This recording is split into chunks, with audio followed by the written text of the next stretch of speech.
법원의 정치적 중립은 조희대 대법원장 본인 스스로 어긴 것 아닙니까? 지금이라도 사퇴하는 게 맞다고 저는 생각합니다. 대법원장이 그리도 대단합니까? 대통령 위에 있습니까? 가장 이해관계가 있는 사람은 이재명 대통령입니다. 그로 인한 최대의 수혜자는 이재명 대통령입니다. 대통령께서 직접 입장을 밝히면 될 일입니다. 네, 조희대 대법원장 사퇴 얘기가 지금 여당 내에서 계속 나오고 있고요. 서영교 의원인가가 아마 탄핵 얘기도 탄핵 얘기도 꺼낸 것 같은데. 네, 근데 왜 사퇴 얘기가 나오는지는 그래도 좀 정리를 해야 될 것 같아요. 네. 왜 사퇴를 하라는 거야? 갑자기 오늘 이제 이런 의문이 있으실 텐데 이제 여당에서 어떻게 보고 있냐면 재판 독립, 법원의 정치적 중립을 조희대는 이미 어겼다라고 이야기를 하고 있어요. 사법 거래 의혹이 있다라고까지 이야기를 하거든요. 어떤 걸 두고 사법 이게 아마 그래요? 이제 그걸 네. 염두에 두고 얘기를 하는 것 같은데 이제 이재명 대통령 후보 시절에 대법원 파기환 송심이 9일 만에 갑자기 나왔잖아요. 네. 그 관련해서 내막이 있을 것이다라는 걸 지금 여권에서 주장을 해왔는데 그것들이 이제 점점 이제 고조되면서 얘기가 나온 것 같고요. 그다음 이제 지기현 재판부를 정리해라라는 과정에서도 조희대 대법원장이 전혀 이 내란 재판을 신속하게 진행하려는 공정하게 진행하려는 의지가 없다라고 민주당에서 주장을 하고 있어요. 그러니까 내란 재판도 불공정하고 그다음에 이재명 대통령에 대한 이전에 있었던 그 재판에서도 역시 불공정한 모습을 보였고 네. 그래서 한쪽 편향됐으니 사퇴해라. 플러스 이제 예. 지난 금요일에 있었던 전국 법원장 회의가 아마 네. 이제 트리거가 된 거 아니냐라는 이야기는 나옵니다. 근데 이게 네. 되게 위험한 게 그 대법원장이 특히 이제 법의 이름으로 모든 거를 다 합법화시고 합리화시키잖아요. 근데 그동안에 우리는 사실은 법원이 내린 판결에 대해서는 내가 불만이 있더라도 어느 정도 알아서 본인들이 객관적이고 공정하게 법관의 양심을 했을 거다라고 하는 믿음이 있기 때문에 그리고 이 질서를 무너뜨리지 않겠다라고 하는 생각 때문에 존중한다 항상 그런 태도를 보여왔거든요. 근데 이제 최근에 보여준 이 법의 태도는 사실은 혹은 이 판결의 태도는 조금 그런 말로는 설명하기 어려울 정도로 너무 납득이 안 가는 부분들이 되게 많았어요. 근데 그래도 그동안에는 대법원장들이 이렇게 뭔가 특정 사건에 대해서 나서가지고 이렇게 한 적이 별로 없었었는데 네. 이번 같은 경우는 내란이라고 하는 정말 초유의 사태를 맞이해가지고 그 담당 재판부도 되게 이상하게 재판을 하고 있지만 그 담당 재판부의 이상한 행동에 대해서 전혀 이거를 제어하지 않고 그걸 오히려 더 용납하는 듯한 이 대법원장의 태도가 사실은 더 문제였거든요. 그래서 저는 그 부분에 있어서는 스스로가 자초한 부분이 너무 많기 때문에 이 부분에 대해서는 조금 생각들을 해야 된다고 네. 봅니다. 근데 좀 더 일찍 예를 들면 이재명 대통령에 대한 그 파기환송심 그때라든지 아니면 직위원 바로 문제됐을 때 그때가 아닌 지금 더 이렇게 많이 불이 지펴지는 건 혹시 또 이유가 아니, 있나요? 우리 그때도 사실 변호사들이 이렇게 네. 집단으로 저를 포함해가지고 연명해가지고 대법원장 탄핵에 대한 이 성명서 쓰고 그다음에 그렇게 해야 된다라고 하는 의견서 제출하고 이런 걸 다 했었어요. 네. 근데 이제 그 당시에는 대선이라고 하는 중요한 사건이 있었기 다른 때문에 큰 이슈가 있어서. 네. 네. 자, 그래서 지금 조희대 대법원장 사퇴 촉구를 하는 여당 목소리가 굉장히 높아지는데 혹시 뭐 다른 배경이 있다고 보십니까? 우리 김종혁 최고께서는? 경과를 보면요, 저는 뭐 생각하기에 이재명 대통령의 그 멈춰진 재판 5개 그것이 재개될지도 모른다는 두려움 때문에 이렇게 무리수를 두고 있다라고 생각을 합니다. 처음에 특별재판부를 만들겠다라고 네. 얘기를 해서 그걸 밀어붙이다가 그러니까 이제 법원장 회의를 열어서 거기에 대한 반발하면서 뭐라고 그랬냐면 법원 독립이 필요하다라고 얘기하니까 얼핏 보면 법원 독립? 그러니까 그러면 법원 독립에 따라서 지금 중단된 그런 재판도 다시 할 수 있다는 거야? 라는 어떤 두려움 같은 게 있지 않았나 그렇게 생각이 들어요. 그래서 전혀 그건 아니죠. 뭐 그거를 그건 네. 뭐 어떻게 합니까? 그걸 제가 보기엔 그렇게 보는 거예요. 뭐 노배 변호사는 그렇게 안 보실 수 있지만 저는 네. 그렇게 보는 거고 그게 아니면 지금 주장하고 있는 것은 이거는 독재 국가에서나 할 수 있는 얘기지 정상적인 민주 국가에서 할 수 없는 얘기예요. 대법원장 사퇴. 대법원장을 아니 지금 여당 대표라는 사람이 대법원장이 그리도 대단합니까? 어떻게 이런 말을 함부로 할 수 있습니까? 뭐 그리고 대통령 위에 있습니까?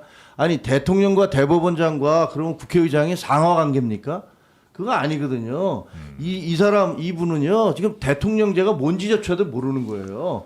왜 대통령제가 만들어졌냐. 이게 미국에서 만들어졌잖아요. 그러면서 대통령은 메이플라워 타고 온 사람들이 왕 대신에 만든 거예요. 근데 왕의 권력을 주면 안 된다. 그러니까 절대적으로 분권이 이루어져야 된다. 삼권 분립이 이루어져야 되고 어느 누구도 절대적인 권력을 행사할 수 없도록 만들어야 된다라고 해서 그래서 만든 게 대통령제라고요. 만약에 의원 내각제 같으면은 대통령 지지도 당선됐다가 지지도가 떨어지면은 해산되잖아요. 국회가 해산되면 총리가 바뀌어요. 네. 근데 대통령제에서는 대통령 임기가 정해져 있기 때문에 그거를 계속 할 수밖에 없어요. 이 사람이 나쁜 짓을 해도 임기를 보장해 줘야 되니까.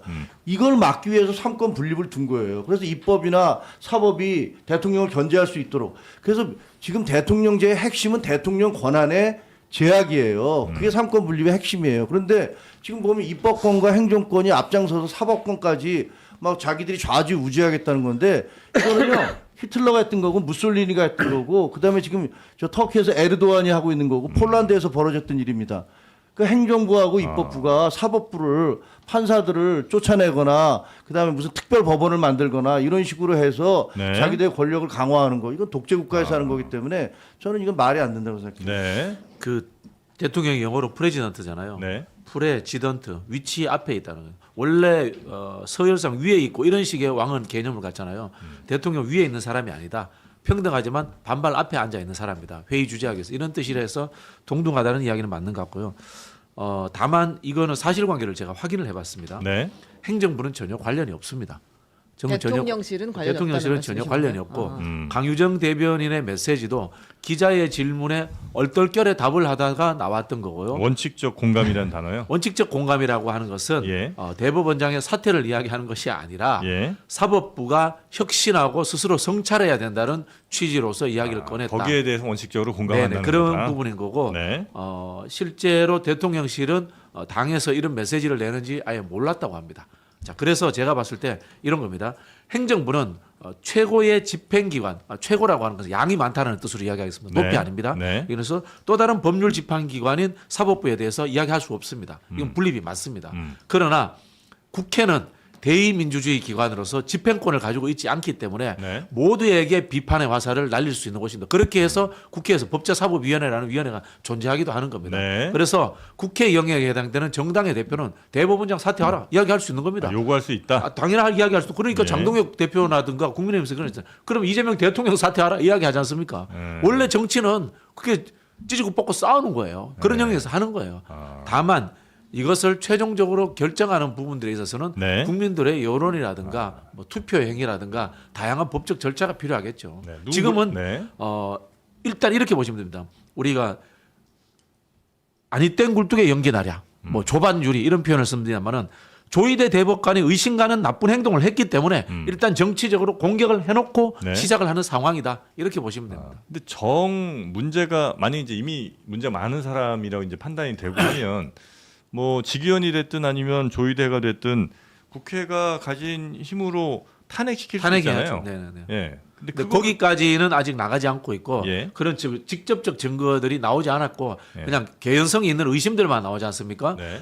대법원장이 누구누구를 만났다라는 썰도 돌고 있고 윤석열과의 어떤 소통했을까라는 뭐 의심도 하고 있고 이런 부분들의 정황적 증거라도 한두 개 나온다면 그때는 이제 법률적 절차에 들어가겠죠.